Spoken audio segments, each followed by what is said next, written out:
What happened to our crew? What's up, hey? Hi. What's up, Louie? What's up, Ariel? I think. What's up, Griselda?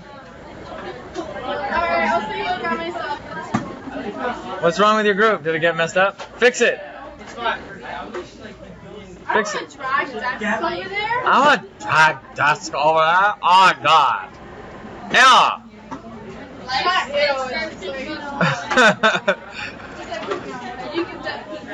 Yeah, it just kind of reminds me the way you say that. I want to drag desk over there. Oh, yeah. That's what it sounds like. That's what it sounded like. I want to drag desk over there. Not ill. Just like, ugh. But it could be out. Yes, white bin. Okay, and for some of the citing and everything, I could not find. It was like one paragraph, so I put. Is it okay if I put like the article? Or whatever? Yeah, you just make it up too. Okay. Like say paragraph 2, and I wouldn't know, right? That citing is so, like, I don't know. Yeah, top white bin. What's so hard about the citing? No, citing is so ugly. Citations look ugly. Just like the way, because I'm used to like paragraph number, like as in those number, and then that's it. Then the author, and then paragraph for. You don't like that? Sorry. What's up? I finished the essay, but I couldn't find my flash drive, and you know how I told you I couldn't. Well, I emailed it to myself. Okay, So I think I'll go in at lunch and see if I can. that sounds good. Do that. Because you know how I told you it doesn't get your. Yeah. Yeah. So Oh, okay. I'm gonna. Yeah, get it. Put down the subscribe to take question 4. I gotta go to the little girl's room. The little boy's room.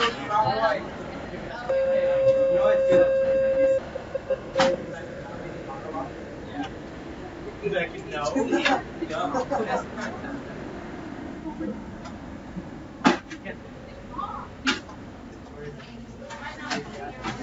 Whatever you size it.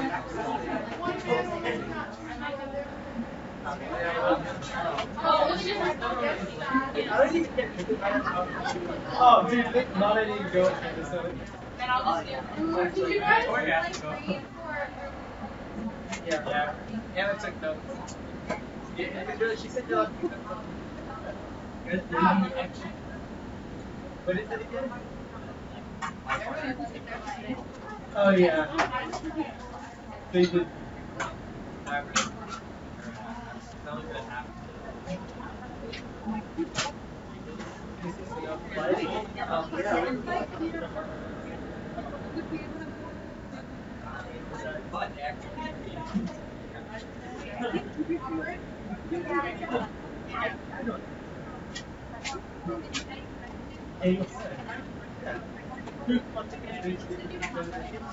So like,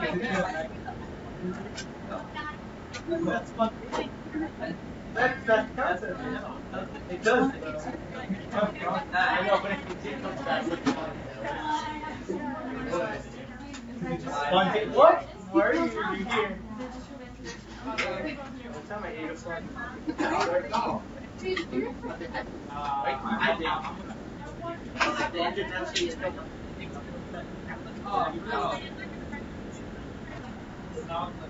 They go to our house right side. I didn't know my ego. I it's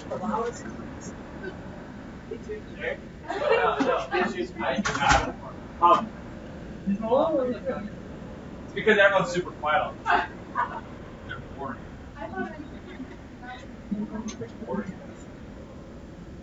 All right. Scratch seminar question. So if you are, what happened? That's okay. I really like the first word. That was like really hard. Good luck. I get it.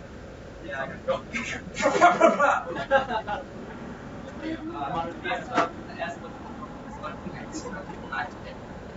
That's an incredible waste. Alright, so let's say you're a kindergartner and you're like, guys, I'm here to say to you, first day of school, kindergarten, that one day you're going to change the world. That's why. That's why I believe that you're going to change the world. You're going to do something. You're going to make a difference. One of you in this room right now is going to be the President of the United States. I see future people. And then you get older and you're like, no. And then you get in high school and you're like, yeah, dude. I don't have any ambitions. You feel beaten down by the system. Before you know it, you got nothing that you're living for, right? Not a good thing. So the question is, or I should say the statement here that you are defending or refuting. One man, one woman cannot change the world, therefore playing it safe and protecting yourself is the best option. So that is the statement that I'd like you, or I should say 2 statements that I'd like you to defend or refute in this week's Socratic seminar.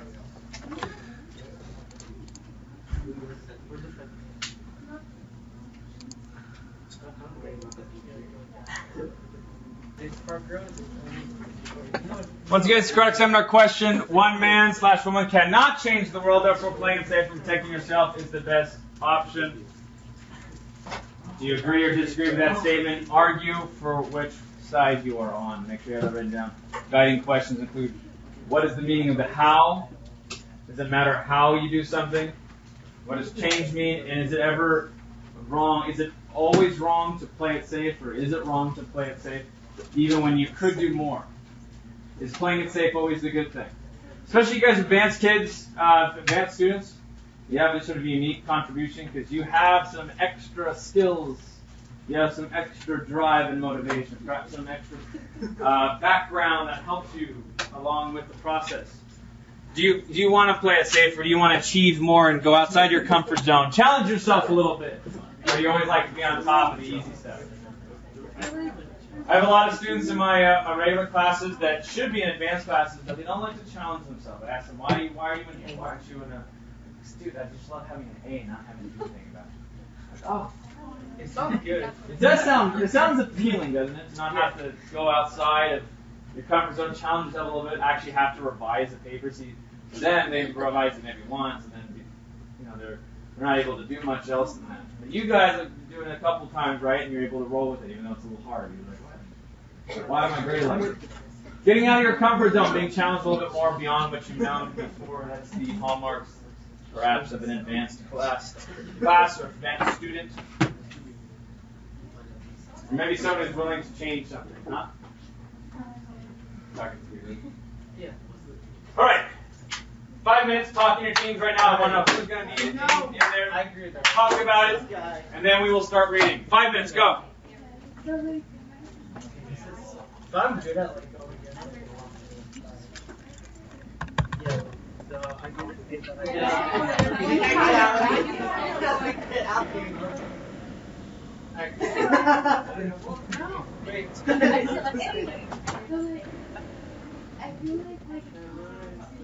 Oh yeah, I did.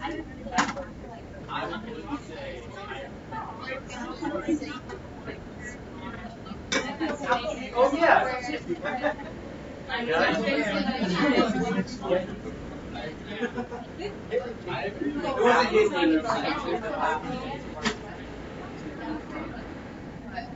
Yeah, but I could create the thing, but it doesn't happen. But I do believe, I'm just saying, I believe that one person like what if like I mean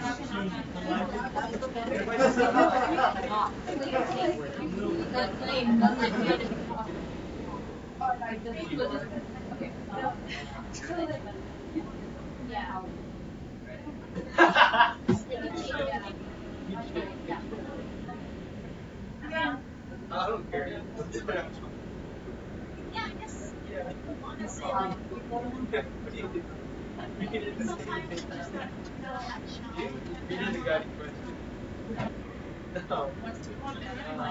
One way to think about this, Tom, not to bias you too much, because I want to have larger discussions with the idea of like the hashtag activism. The idea of like ALS bucket challenge. So the thing about that, like, social media, does it help or hurt? That might be a topic to think about. Maybe that makes wheels turn a little bit.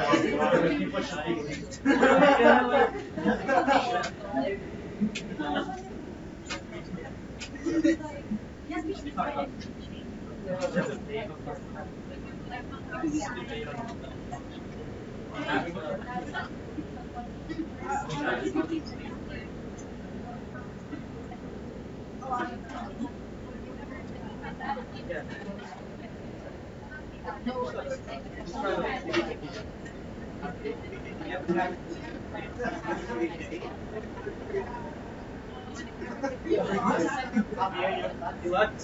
3 minutes.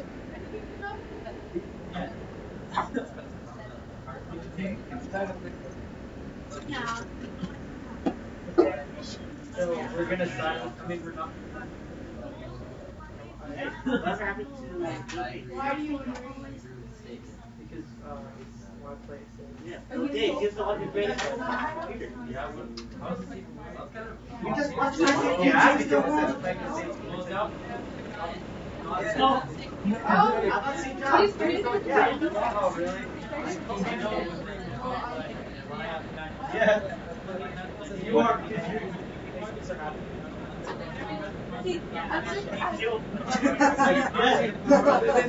Some people are weird.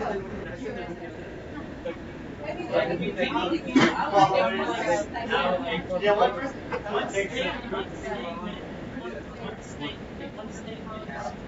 Yeah.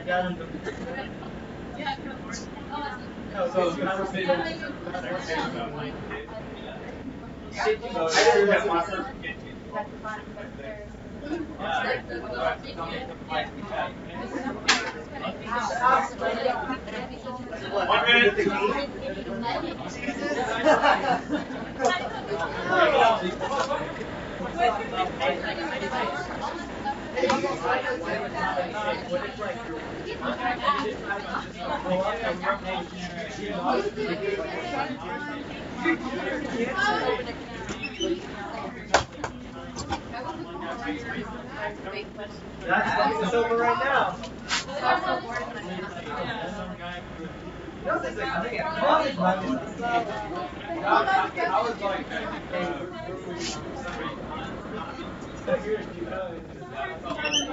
That helps you. Why did you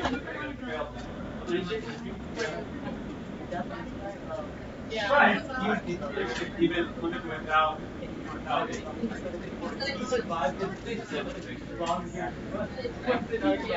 Especially if it's TV. Yeah.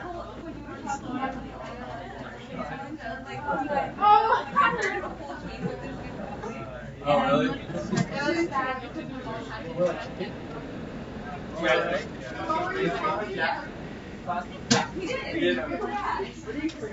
Right, you have right there. Yeah,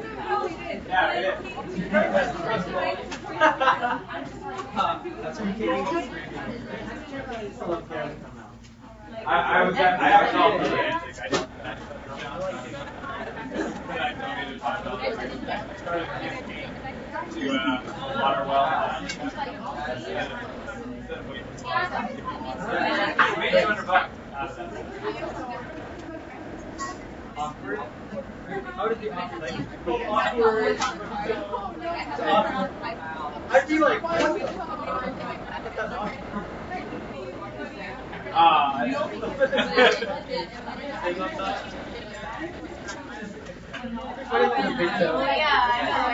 Turn to page 75. How about reading journals?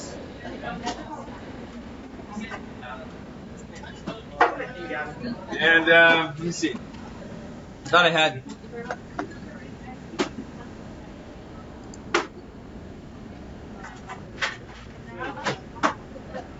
There it is.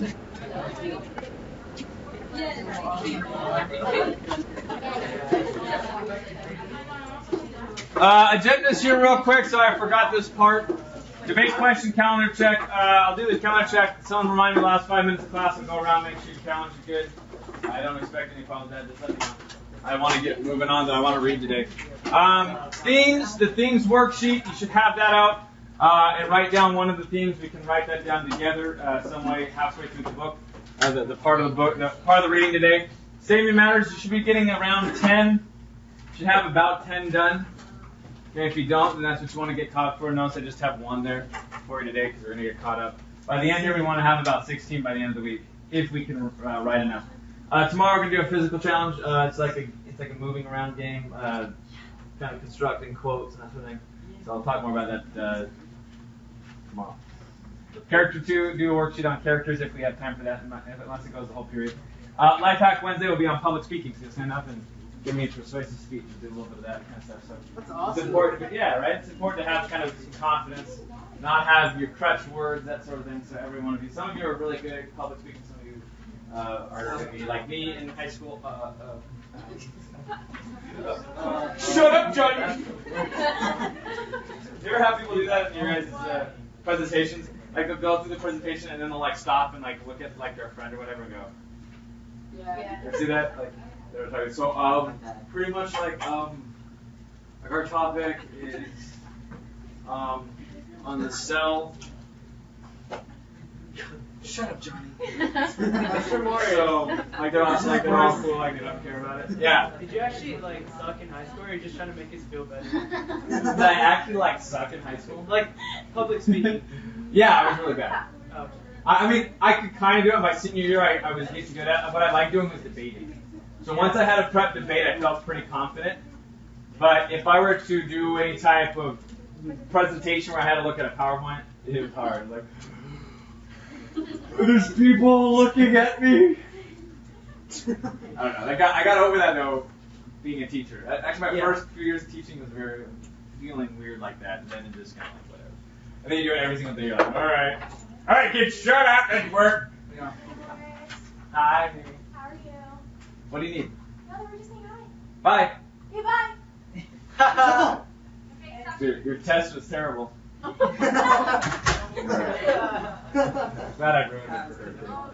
All right. So public speaking, saving matters for 16, and there's a correct seminar on the 18th. Yeah, so good. All right, good. So that's your calendar. Make sure you have that written down. Make sure you have written down other assignments as well for other classes. That's your calendar check today. We'll be doing themes today. So theme. What are the themes of this book? What are some of the themes that you've seen so far in this book? You probably need. What is that? How many actual themes do you need to have explained in that worksheet? I'm just say that if you can. You haven't it down yet. No. 1, 2, 3, 4. You need about 6 different themes. It's a lot of themes. And you're like, wait a second, there should only be one theme to a book. Nope. It's a lot of themes. Yeah.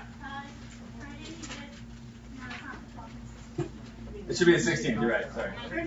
19th. Whatever. I'll change it. What's some of the themes of this book so far? We've read part 1. What are some of the themes? Now, what are themes?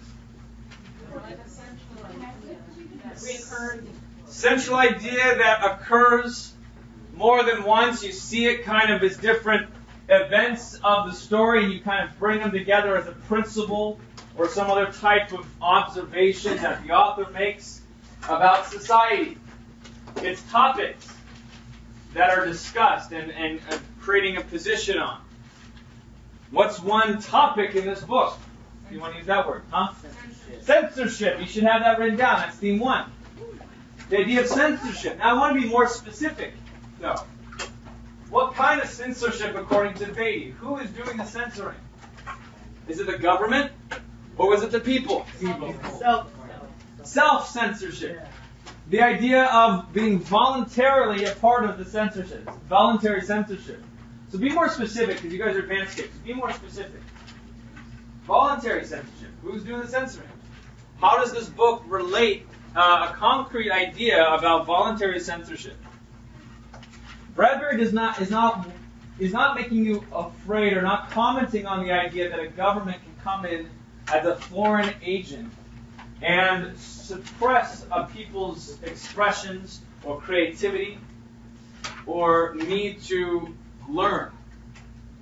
That's not what Bradbury's worried about. What Bradbury's worried about is a slow, evolutionary creeping towards stupidity, towards laziness, intellectual laziness. Not physical laziness. Everyone in this society runs around and is probably good looking and strong. But an intellectual laziness, an unnecessary reliance upon other things. What are those other things? Now we can have two more themes at the end there. What are things that people are reliant on as opposed to books and learning? What are they relying on? Media. That's a topic. That's a theme in Fahrenheit.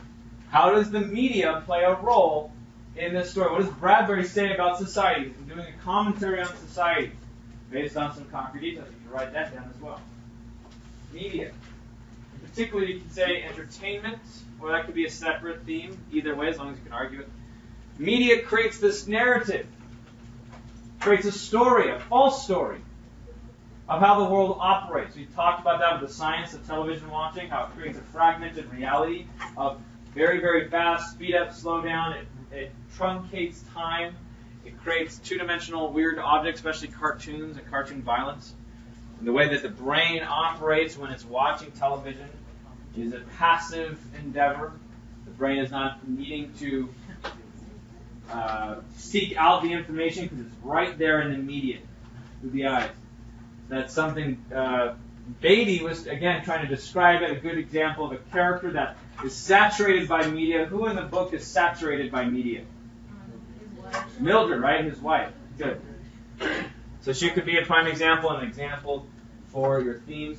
What's another way in which people are reliant on, not just media, but something a little bit more broad that everyone's sort of reliant on?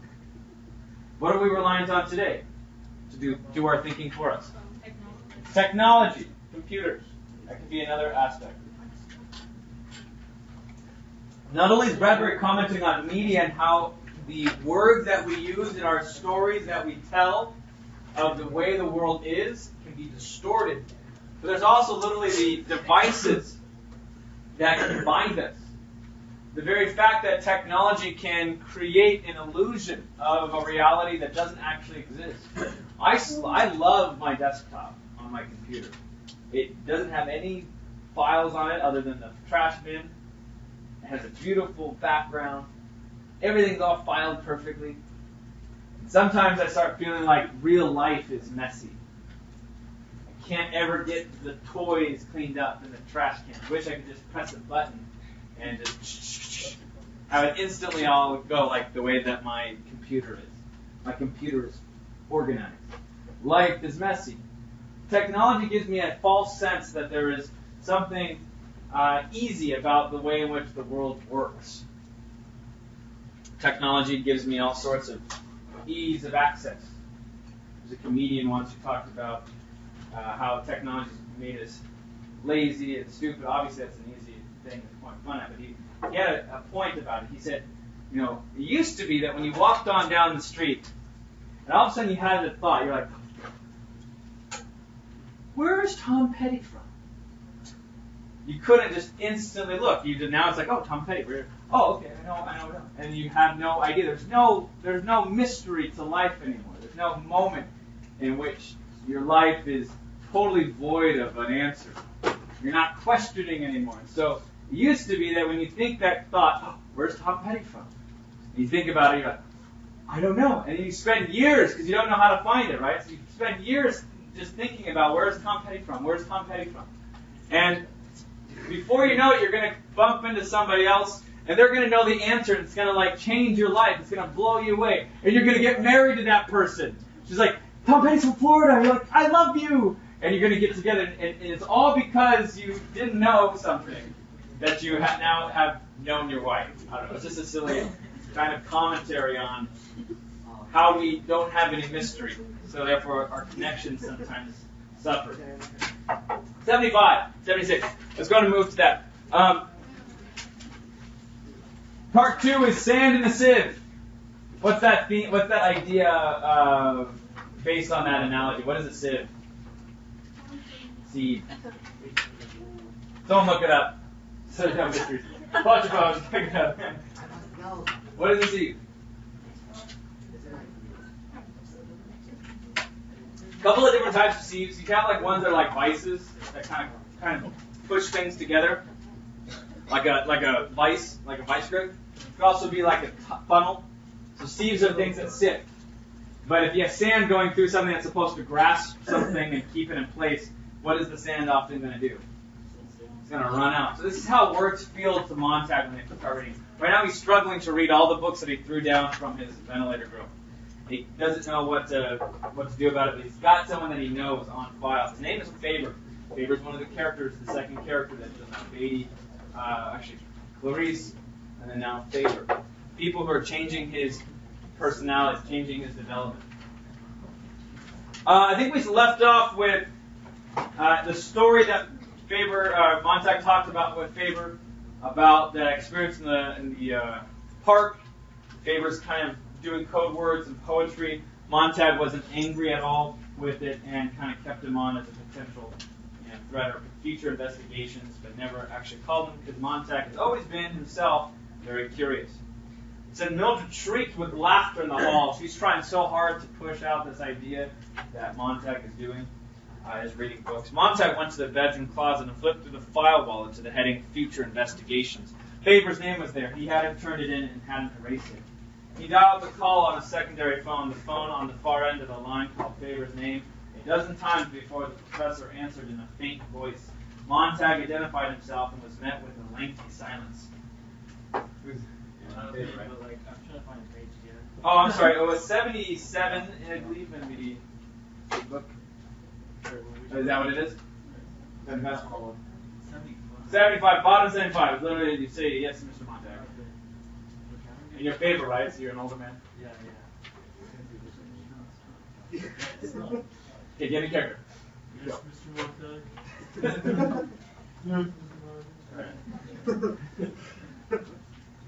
I did it again.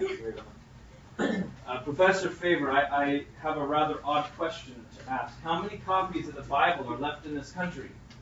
I don't know what you're talking about. I want to know if there are any copies left at all. This is some sort of trap. I can't talk to just anyone on the phone. They're like an army guy. Can't talk to anyone on the phone. How many copies of Shakespeare or Plato? None. You know as well as I do. None. Faber hung up. How does hanging up? That doesn't sound like hanging up. How does hanging up? Yeah, like that. Yeah. I don't know. Whatever. Click. Yeah, it's like click sound. Okay, there we go. Montag put down the phone. None. A thing he knew, of course, from the firehouse listings, but somehow he had wanted to hear from Faber himself. In the hall, Mildred's face was suffused with excitement. Well, the ladies are coming over. Montag showed her a book. This is the Old and New Testament, and Don't start that again. well, it might be the last copy in this part of the world. You've got to hand it back tonight, don't you? Captain Beatty knows you got it, doesn't he? I don't think he knows which book I stole, but I mean, how do I choose a substitute? Do I turn in Mr. Jefferson or Mr. Thoreau? Which is the least valuable? If I pick a substitute and Beatty does know which book I stole, he'll guess we've an entire library here. Mildred's mouth twitched. Twitch your mouth. Oh, you already did? Okay. See what you're doing? You'll ruin us. Who's more important, me or that Bible? She was beginning to shriek now, sitting there like a wax doll melting in its own heat. He could hear Beatty's voice. Sit down, Montag. Watch, delicately, like the petals of a flower. Light the first page. Light the second page. Each becomes a black butterfly. Beautiful, eh? Light the third page from the second and so on. Chain smoking, chapter by chapter. All the silly things the world's mean. All the false promises. All the second-hand notions and time-worn philosophies. There sat Beatty, perspiring gently, the floor littered with swarms of black moths that had died in a single storm. Mildred stopped screaming as quickly as she had started. Montag, of course, was not listening. There's only one thing to do, he said. Sometime before tonight, when I give the book to Beatty, I've got to have a duplicate made. You'll be here for the White Clown tonight, and the ladies coming over? Cried Mildred. Montag stopped at the door with his back turned. Really? Really? Does the White Clown love you? No answer. Millie, he licked his lips. Does your family love you? Love you very much? Love you with all your heart and soul, Millie? He felt her blinking slowly at the back of his neck. He felt he wanted to cry, but nothing would happen in his eyes or his mouth. You see that dog outside? Give him a kick. He hesitated, listening at the door. He opened it and stepped out. The rain had... She's talking about the mechanical hound, by the way. Oh. You're like, why should just... You see that dog? Just kick it for me. Wait. She's talking about... She's like throwing it in his face that he's going to kill the family. Like, you see that dog outside? Make sure to kick it for me. As in, like, you're causing us to be in danger. The rain had stopped and the sun was setting in the clear sky. The street and the lawn and the porch were empty. He let his breath go, and a great sigh, he slammed the door. I wish I had a door. No, I have a door. Wait. Oh my god. God, that's as good as I can do. It has a little pushback on it. Makes it hard for me. He was on the subway. I'm numb, he thought. When did the numbness really begin in my face, in my body? The night I kicked the pill bottle in the dark, like kicking a buried mine. The numbness will go away, he thought. It'll take time, but I'll do it. Or Faber will do it for me. Someone somewhere will give me back the old face and the old hands and the way they were. Maybe even the smile, he thought. The old burnt-in smile. That's gone. I'm lost without it. And the subway fled past him. Cream tile, jet black cream, jet black numerals, darkness, more darkness, total adding itself. Once, as a child, he had sat upon a yellow dune by the sea in the middle of the blue and hot summer day, trying to fill a sieve with sand. Some cruel cousin had said, "Fill the sieve and you'll get a dime." And faster he poured, the faster it sifted through the hot whispering. His hands were tired, the sand was boiling, the sieve was empty. Seated there in the midst of July without a sound, he felt the tears move down his cheeks. Now as the vacuum underground rushed him through the dead cellars of the town, jolting him, he remembered the terrible logic of that sieve. And he looked down and saw that he was carrying the Bible open. There were people in the suction train, but he held the book in his hands, and the silly thought came to him. He read fast and read all. Maybe some of the sand will stay in the sieve. Notice how he's connecting the imagery, the analogy, to this idea of learning about books. If only he could just go faster. Maybe if he reads faster, he'll get it done. You guys are in a very nice position because when you typically read things, you understand that some people don't have that privilege. They don't read as much. They haven't read it in the past, and it's hard for them. This is his plight here. But he read, and the words fell through, and he thought, in a few hours there will be baby, and here he will be handing him this. And so no phrase must escape me. Each line must be memorized. I myself will do it. He clenched the book in his fists. Shut up, thought Montag. Consider the lilies of the field. Denham's dentrifice. They toil not. Denham's. Consider the lilies of the field. Shut up, shut up. Dentrifice. He tore the book open and flipped the pages and felt them as if he were blind, and he picked at the shape of the individual letters not blinking. Denham, spelled D-E-N, they toil not, neither do they. A fierce whisper of hot sand from the empty sea. Denham's does it. Consider the lilies. Consider the lilies. Denham's dental detergent. Shut up, shut up, shut up! It was a plea, a cry so terrible that Montag found himself on his feet. The shocked inhabitants of the loud car staring, moving, gibbering, dry-mouthed, the flapping book in his fist. The people who had been sitting a moment before tapping their feet to the rhythms of a Denham's dentrifice, Denham's dental detergent, Denham's dentrifice, dentrifice, dentrifice, 1, 2, 1, 2, 3, 1, 2, 1, 2, 3. Yeah. What is happening? Is he like Back up a second. train? He's in the train. Like Okay, some so- random announcement? So now I'm on a train. Oh. And he's trying to read the Bible. And everyone's kind of looking at him like he's weird, right? Because he's got a Bible in him. And he's trying to remember something. He's trying to read it and figure out if he can read it fast enough, it'll be like the sand going through the sieve, right? So it'll actually keep there even before it falls out. He has to memorize it. Consider the lilies. Consider the lilies of the field. They need to toil, no spin. He's like trying to remember this thing. By the way, who said that? Anyone know that? That's it. This is called a biblical illusion. Should be one of your quotes. Go and write it down. Why not? Consider the lilies of the field. It's a biblical illusion. Right? Who said it? I'm not religious. What is this illusion? I've read the Bible. I'm like... This is Jesus. Right? Consider the lilies of the field, they neither toil nor spin. They don't care for tomorrow, and yet they're clothed like all the beauty of Solomon. Do not care for the worries of the world. For look at nature. This is what Jesus is teaching. Look at nature. Look at the lilies. You guys are worried about tomorrow, what your grade's going to be, what you're going to do to get food, where you're going to live, where's your career. But look at the lilies. They're in this field. They blow with the wind, anything that happens. They neither toil nor spin. They're not worried. They're not worrying about things. And yet look how beautiful they are. Look how God takes care of them. They're not worried about the next thing. It's completely against capitalism in that sense. This idea that, and then juxtaposed, and that's why I'm saying that, juxtaposed to the idea of needing something.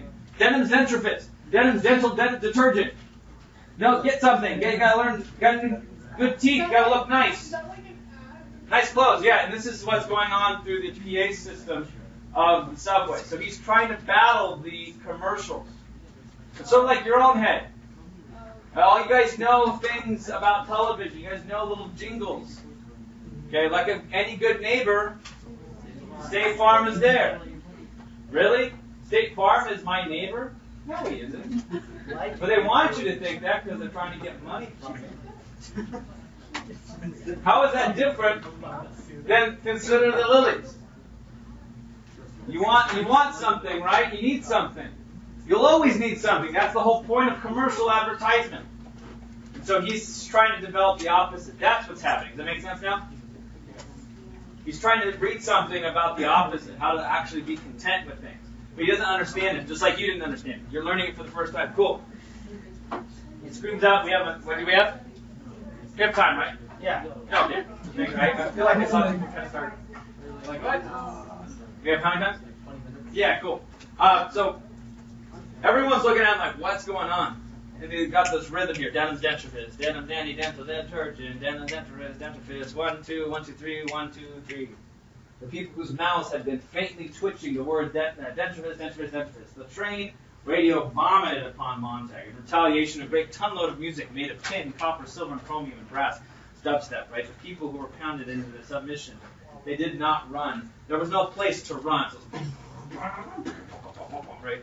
The great air train fell down the shaft of the earth. Lilies of the field. Denims. Lilies, I said. The people stared. Called the guard. The man's off. No view. The train hissed to its stop. I know it's weird fragmented stuff, but he does that. You notice he's kind of done that every now and then, like 1, 2, 1, 2, 3. You know, the rain sounds, the sound of the rain, or his own thoughts in part of that fragmentation. It's a staccato beat of like a poetic beat. Top of page 80. The train hissed to its stop. No view, a cry. Denims, a whisper. Montag's mouth barely moved. Train down whistled. The train door whistled open. Montag stood. The door gasped. Started shut. Shh. Only then did he leap past the other passengers, screaming in his mind. Plunged through the slicing door. Only in time he ran on the white tiles up through the tunnels, ignoring the escalators because he wanted to feel his feet move. Arms swing. Lungs clench, unclench. Feel his throat go raw with air. A voice drifted after him. Denim's dentifrice. Denim's dentifrice. The train hissed like a snake. Shh. The train vanished in its hole. Who is it? Montag. What do you want? Let me in. I haven't done anything, man. I'm alone, damn it. You swear it? Yeah, I swear. The front door opened slowly. Faber peered out, looking very old in the light and very fragile and very afraid. The old man looked as if he had been out of the house, had not been out of the house in years. He had white plaster walls inside that were much the same. There was white in the flesh of his mouth, and the cheeks of his hair was white, and his eyes had faded with the white and the vague blueness there. And when his eyes touched on the book under Montag's arm, he did not look so old anymore, and not so quite fragile. Slowly, his fear went. I'm sorry, one of you. Why are you doing like different voices? Every like, who is this guy? Like, we're like schizo here, like schizophrenic here. Hi, you're talking to Bob. Faber's gone. Just be an old guy. How hard is that? No, that's hard. It's hard. Oh, both? Yeah, whatever. Multiple personalities. What an idiot. He doesn't know anything about mental illness. Sorry, psychiatrist. I'm sorry one has to say it's an old man. Old.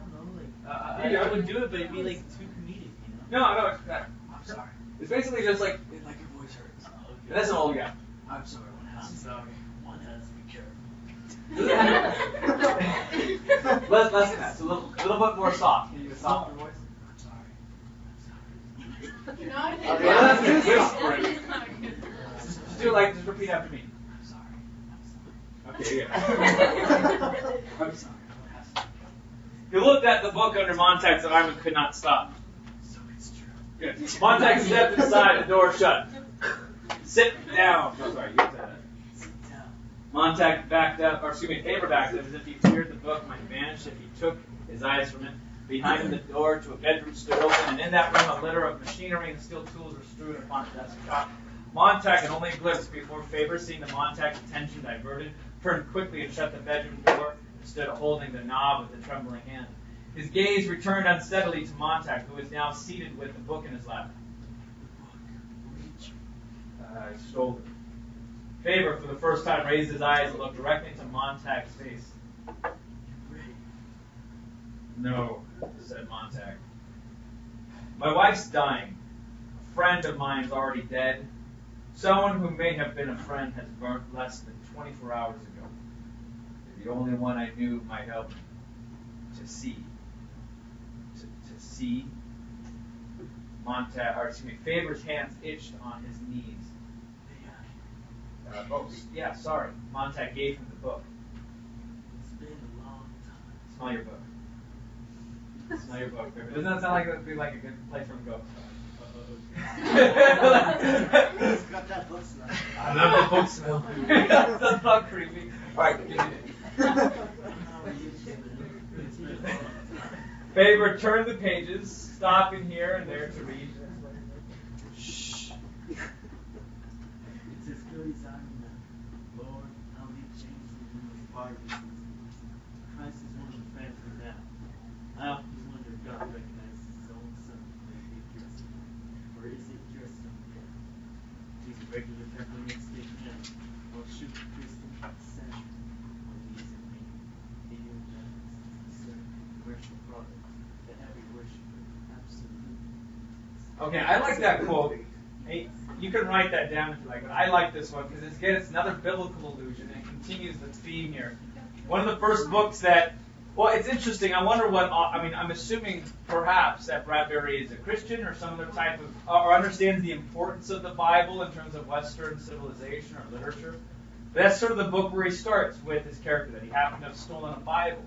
And so starting with the backstory of Western civilization. We'll come back to Western civilization. In fact, one of the first things we'll read after Fahrenheit is Genesis. We'll read a Genesis account, so the beginning of the Bible, because it does have some sort of continuation into how we think about the world is based on lots of stuff that happened in the ancient world. So he's thinking about this. Now he's also comparing it to how Jesus is being portrayed today. Is Jesus co-opted as somebody's sort of mascot to promote an ideology or an idea? Yeah. How? Huh? No. Think about an idea here on Earth. You ever see like Jesus with a gun? Pictures. I mean, like, Like, what's the American Jesus look like? That's freedom. Yeah, right?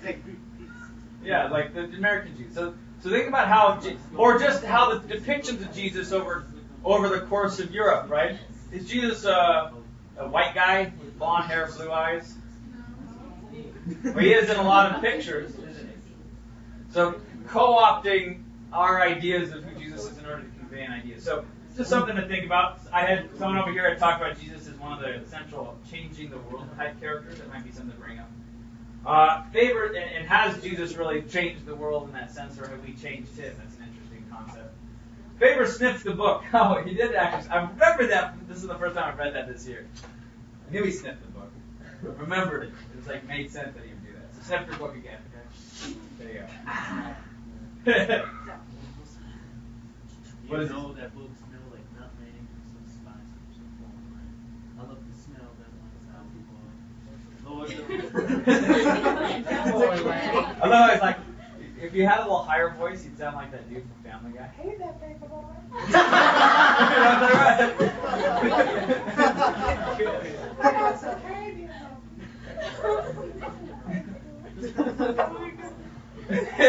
Sorry. You're doing a good job. I like making fun of you. All right, continue. No. I love this now.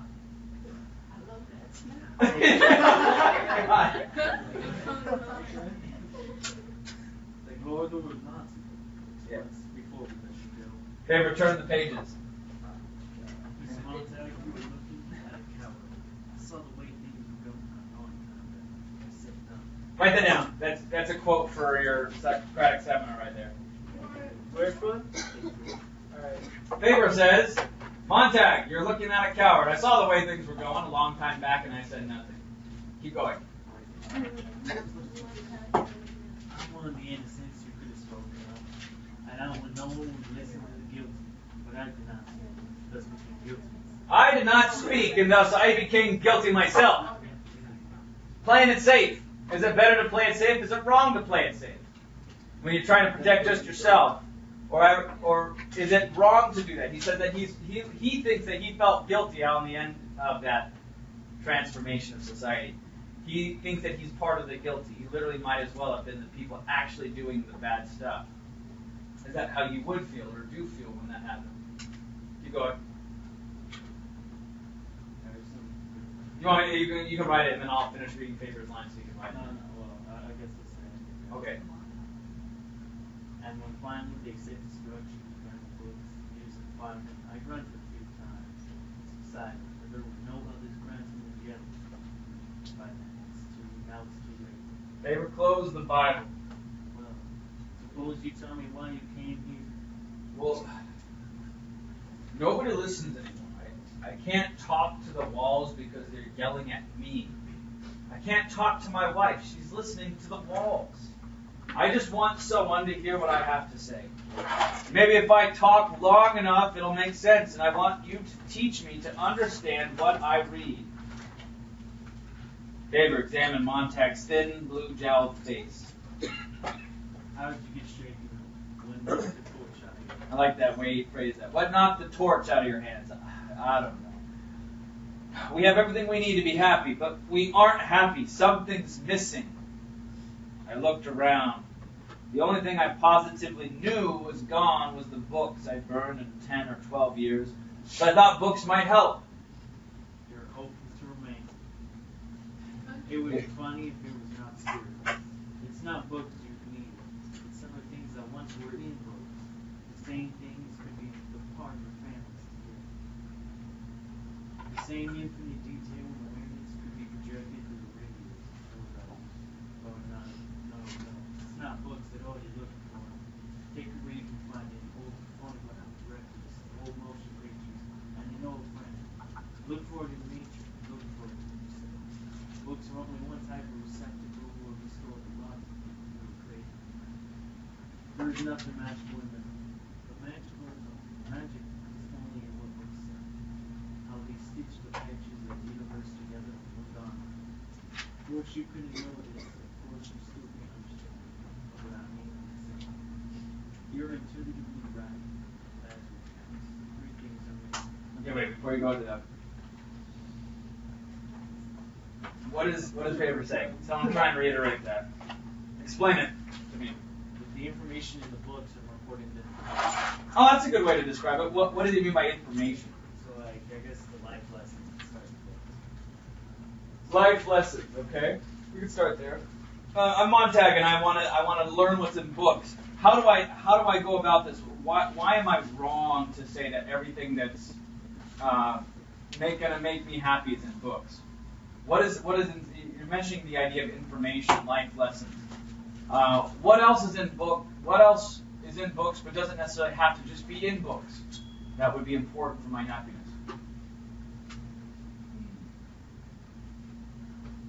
Besides life lessons, okay, information. Or maybe let's define some of those life lessons. Is it possible to have good information, as Faber says, through television or through motion pictures? Can you see a good story play out on film? It's possible, right? To have something hit you and make you experience or think about something differently. For sure. So I think ultimately, as we've been moving forward with this, we've been making a lot of criticisms of technology or of these different forms of media.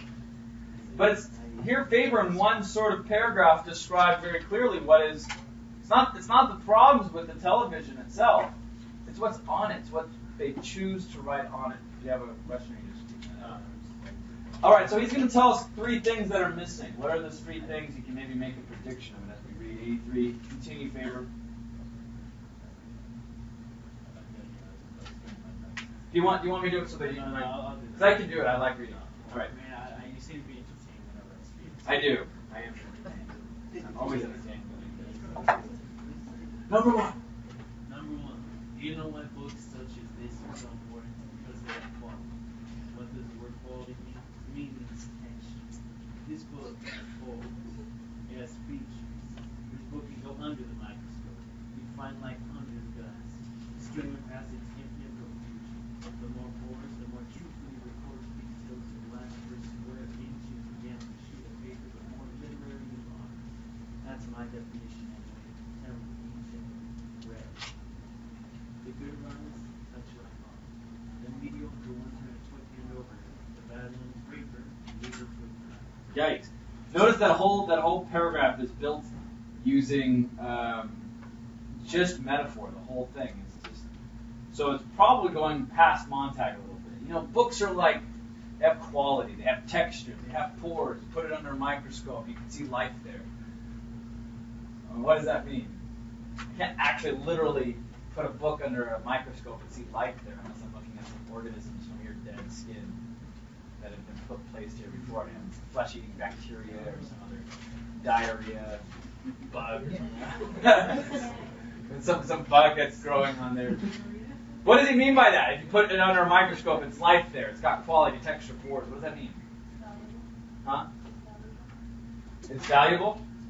So it's valuable. There's something valuable in there. It's beyond the surface. And so he's like, good writers do a good job. They are romantic with their writing, but the bad ones just go quickly and they don't even really think about it. They're not loving. They're not deep.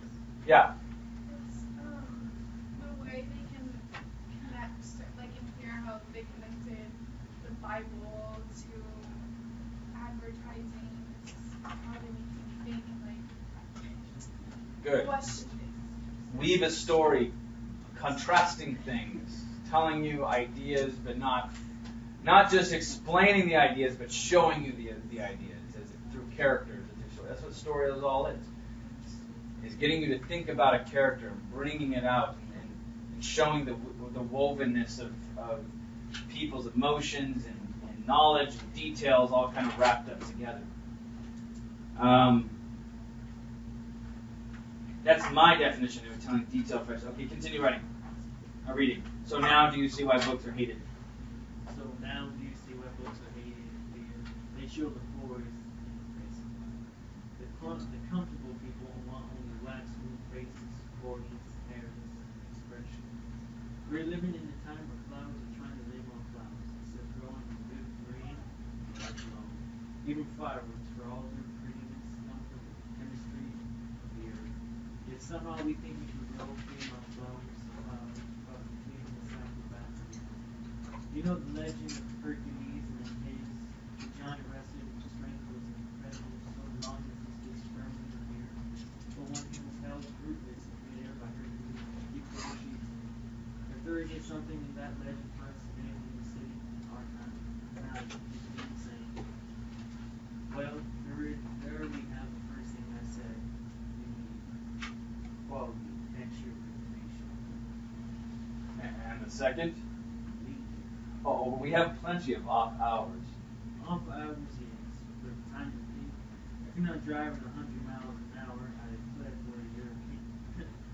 you can't think of anything else but the danger, then you're playing some game or sitting in some room where you can't argue with the four-wall televisor. Why? The televisor really is immediate. It has dimension. It tells you what to think and philosophy is. It must be right. It seems right. It rushes you on so quickly to its point into the kids' your mind. That's the kind of protest. What nonsense. Only the family is people. I beg pardon? My wife says books aren't real. Thank God for that. You can't shut them, say. Hold on, Tony. You play God. Now is where he's giving us the difference that we've already kind of described or predicted about the difference television and books. He's like, thank God for that they're not people. Meaning, televisions can just sort of blast things in, whereas books you can, whoa, I don't agree with that. Turn it off, stop it really quick. Easy, it's easy to do. Hold on a moment. You play God to it. Continue. But who has ever torn himself from its wall that encloses you with a jump of seat in the TV parlor? It grows you any shape it wishes. It is an environment as real as the world. It becomes and is the truth. Books can be beamed down with reason. But with all my knowledge and skepticism, I have never been able to argue with the one wicked piece simply orchestra of full-color three dimensions being in a toilet apart. As you can see, my parlor is nothing but one plaster walls and here. He held out 2 small rubber plugs. For my ears when I ride the subway jets. Denim, That's me, yeah. Denim's dentrophist, they toil not, neither do they spin. Montag shut his eyes. Where do we go from here? Would books help us? only if the third necessary thing could be given us. Number one, as I said, quality of information. Number two, leisure to digest. Number three, correct and carry out actions based on what we learned from the interaction of the first two.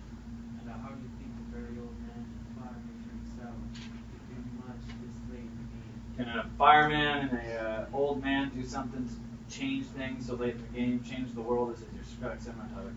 I can get books. You're running a risk. That's the good part of dying. When you're nothing to lose, you run any risk you want. There, you said an interesting thing. Without even I gotta laugh. Come on, laugh, Montag. Ha ha ha. Laugh, Faber. There, you said an interesting thing. Okay, good. Without having read it. So you said you said an interesting thing, but you haven't even read it. Faber's teaching that life isn't found in books. Here we have been thinking that everything's about the books. We have only just found the books. Montag has a book, and now he doesn't know what to do with it. It's not about the books. It's something inside, something greater than the books. Something about how you think. Are things like that in books? But it came off on the top of my head. All the better. Oh yeah, I understand. That's right. All the better. You didn't fancy it up for me or anyone, even yourself. Montag leaned forward. This afternoon I thought that if it turned out that books were worthwhile, we might get a press and print some extra copies. Well, we? You and I. Oh, no. Faber sat up. Let me tell you my plan. Oh, if you insist on telling me, I must ask you to leave. Oh, but you aren't interested? Not if you start talking that sort of talk that might get me burnt for my trouble. The only way I could possibly listen to you would be if somehow the fireman's structure itself could be burnt. Now, if you suggest that we print extra books and arrange them to have them hidden in firemen's houses all over the country so the seeds of suspicion would be sown among the arsonists, bravo, I say.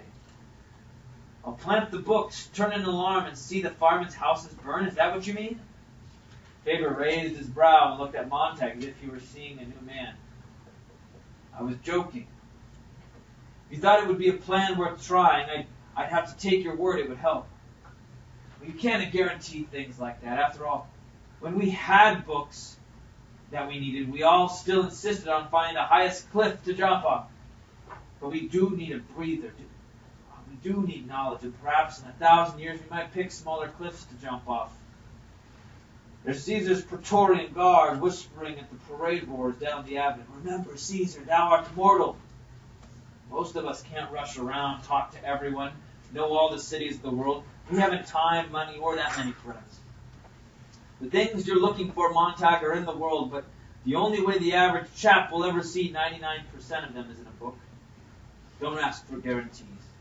Don't look to be saved in any one thing, person, machine, or library.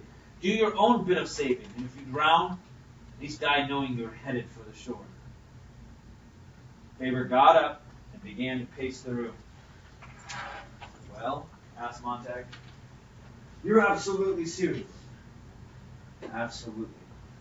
It's an insidious plan. If I do say so myself. Faber glanced nervously at his bedroom door. To see the firehouses burning across the land, destroyed as hotbeds of treason, the salamander devours his tail. Oh, God. I have a list of firemen's residences everywhere with some sort of underground. I can't trust people. That's the dirty part. You and I, and who else will set the fires? Aren't there professors like yourself, former writers, historians, linguists? Dead or ancient. You want to keep reading Faber? Or are you still writing? Oh, no. Okay, anytime you want. The older the better. They'll go unnoticed. You know dozens. Admit it. Well, there are many actors in love who haven't acted. Pirandello, Shaw, Shakespeare, and Hughes, because their plays are too declared. We could use their anger. And we could use the honest reading of those historians who haven't written a line for 40 years. True. You might form classes of thinking and reading. Yes. But that would just nibble the edges. The whole culture is shot through. Skeleton is melting and shaping. Good God, it isn't as simple as just picking a book you laid down half a century ago. Remember, the firemen are rarely necessary. The public itself stopped reading of its own accord. You firemen provide a circus now, and then our buildings are set off and crowds gather for the pretty blaze. But it's a small sideshow movie, and hardly necessary to keep things alive. So do you want to be rebels anymore? And out of those few, most like myself, scare easily. Can you dance faster than the white clown, shout louder than Misty King, and the parlor families if you can? You win your way, Montag. In any event, you're a fool. People are having fun. People are having fun. That's the hard thing. All this other stuff's just sideshow. You destroy the firemen, you still don't fix the fact that people like jumping off the cliff of entertainment. Yes. Oh, there's 5 minutes left. Oh, thank you so much. Okay, we'll stop there. Because the bomber flight had been moving east all the time they talked, and now they hear it. So there's like this constant worry of danger behind them. We're leaving off now at 87. All right, let's go right there now. 87, and we're in that other book. There you go. Thank you. All right, calendar checks real quick. Who does not have their calendar on? You guys all have it, right? Calendar check.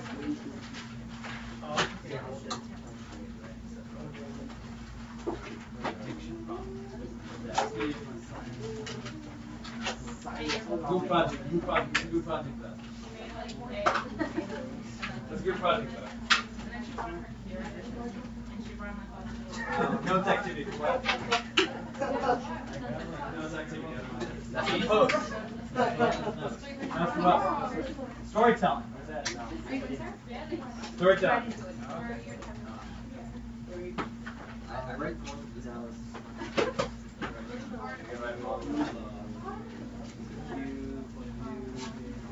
You doing what? I was on football. I was on football. Good, you remember? Okay. That guy that caught the game in the catch. We learned about English class. What? Oh, okay. They're in the process.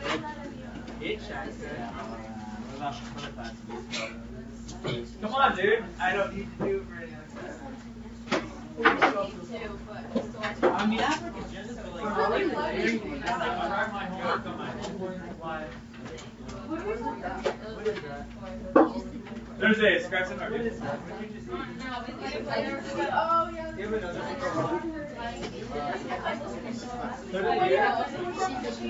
I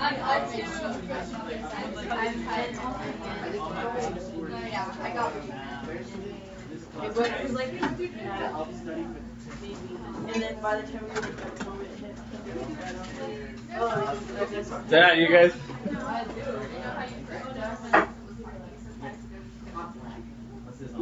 That's why I didn't say anything, because I don't know it went back. You need to Everything like what? So all you have to do is just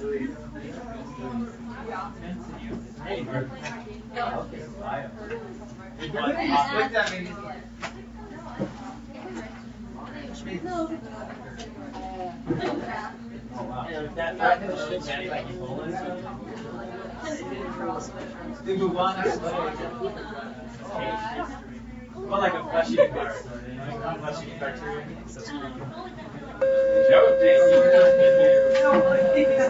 Oh man.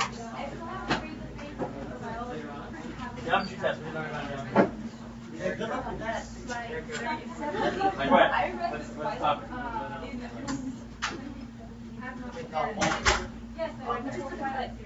What? geometry. What does it say? No, it's the shadow of geometry. It's okay, it's all. What does it mean? What does geometry mean? What is it? Geometry doesn't exist. It's always the shadow of geometry. Yeah. Amores, Is that what you're doing? Okay. amores, it's the shadow. Whatever. It's the shadow of geometry. The shadow of geometry. Bye, everyone. Take care, guys. Take care. See you okay. Because, like, I don't understand how, like, I understand, like, I didn't cite anything, and I kind of needed That's the to big do thing. that. But, like, I didn't understand how I got a 75.